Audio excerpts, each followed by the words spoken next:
How's it going, everyone? Unretired here, and Build 29 is finally released, and with Build 29 comes the full content of the game itself.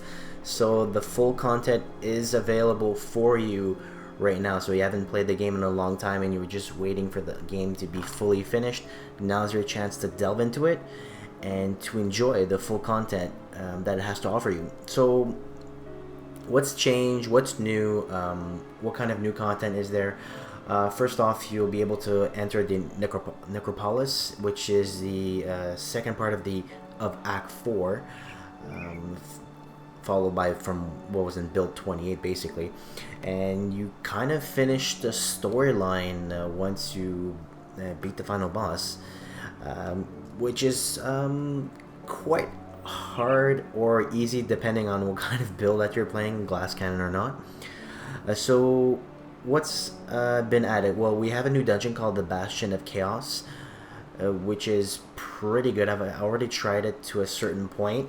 Mobs are quite strong. Some mobs are quite strong. They do a lot of vitality damage and chaos damage. Level cap has increased to 85, which means that you will have to grind your way to 85 yet again. What else has been added basically is new difficulties. So now you'll be able to have a what's it called, elite, and then I believe is ultimate. If I'm correct or incorrect about that. Yeah, ultimate difficulty. So it's elite, and then once you finish elite, you'll be able to do ultimate. So that should be a challenge in itself for those that wanted more of a challenge gameplay wise. There's about 500 new unique items that have been added as well, and over 240 pieces of legendary gear. I'll give you a quick example. I got this, where is it? Got this right here. I got this legendary item. It's level 58, the Wormbone Handguards.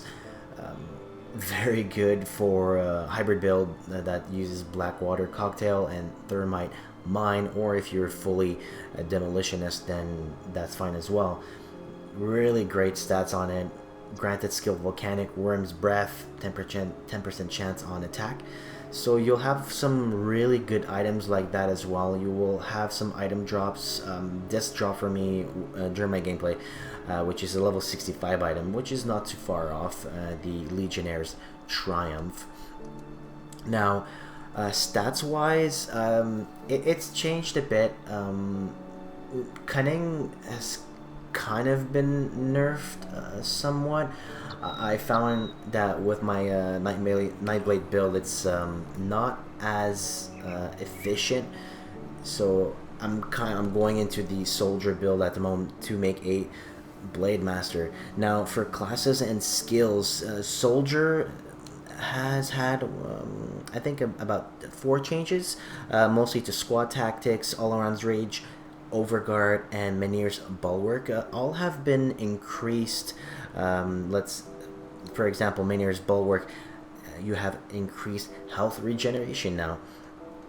Demolitionist, there's only one upgrade per se to one skill, is Searing Strike. The damage multiplier is increased from 10% to 15%, which is a dramatic 5% increase if you're using Searing Strike on every attack basically. Occultist has seen some love with Bloody Pox, so for those that love using that Bloody Pox, especially if you're building it that way, they've increased the radius by 0.5 meters and the duration by 1 second. Radius, I believe, could have been a bit further, but the duration by 1 second is quite dramatic in damage, especially widespread AoE. Possession has been, the animation was sped up by about 30%, but I don't, a lot of people use it, but I don't see many people put lots of points into it. The class that has seen biggest changes to make it more efficient because of that cunning nerf.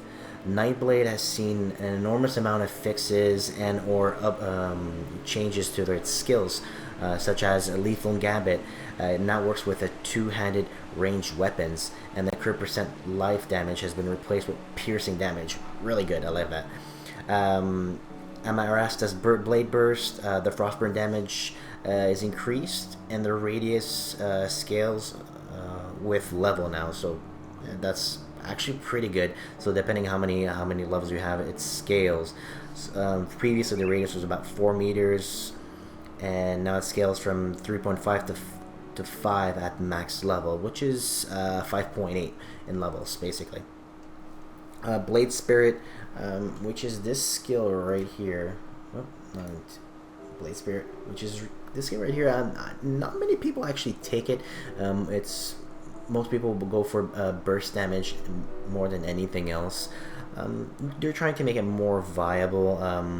Now it's cast at target point rather than thrown as a projectile, which means the response time is much better when it's actually for the cast time appearance.